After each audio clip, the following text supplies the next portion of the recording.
Berarti harus apa? Harus kita kasih tahu nih, ternyata TJB ini punya good impression di pariwisata. Apalah yang kita akan kembangkan? Bisa apa? Virtual tour. Itu bisa Pak, kalau APBD-nya Bapak terbatas untuk pelatihan, pakai pihak ketiga yang membantu itu. Misalkan untuk Dinas Koperasi UMKM ada di sini Bu. Oke, ini yang banyak kita lakukan. Nanti di paparan saya juga akan saya cerita ya, bagaimana. Jadi Pak Asisten, saya bekerja sama dengan banyak kabupaten kota untuk cost sharing, KSDTK untuk pengembangan pariwisata dan ekonomi kreatif.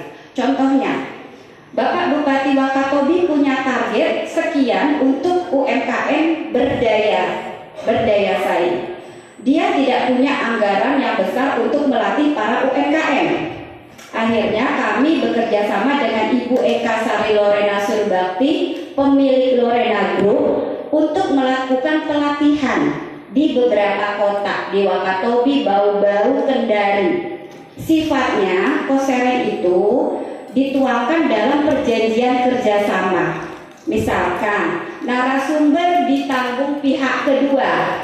Pihak pertama dalam hal ini pemerintah daerah hanya menyiapkan orang yang akan dilatih, ruangannya, makan minum. That's it. Kan murah ya Pak Asisten, daripada kayak manggil saya ke sini kan lumayan mahal ya. Nah itu udah bisa dihemat. Terus ada sustainability. Bayangkan kalau kita melakukan kurasi produk, teman-teman Dinas Koperasi UMKM yang mana Presiden? Please, Ibu cantik.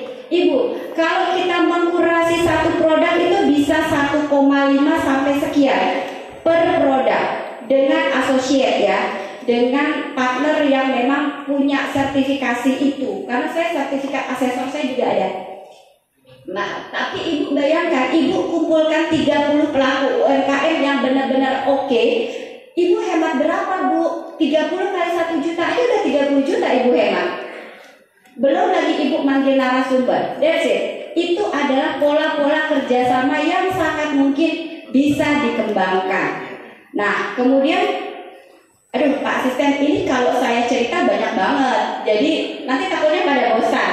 Nanti enggak kepo pada saat saya presentasi apa ya. Sambutan kan at least 5-10 minutes. Nanti kok ini panjang banget gitu ya.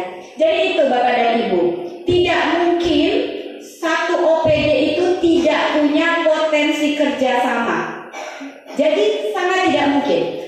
Dan itu bisa dipertanyakan Pak Asisten. Kalau dia tidak tahu potensi kerjasama yang dilakukan di OPD-nya, berarti harus dipertanyakan kinerjanya. Itu yang maksud saya. Kenapa kita harus menggugat? Contoh pariwisata, they must know. Mereka harus tahu tusinya apa, gap-nya apa.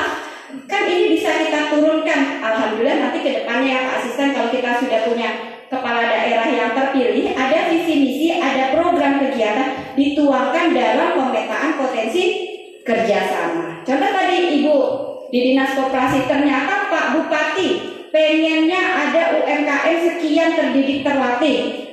Ternyata APBD nggak cukup. Nah Ibu harus memikirkan gap untuk mensukseskan programnya Pak Bupati itu seperti apa.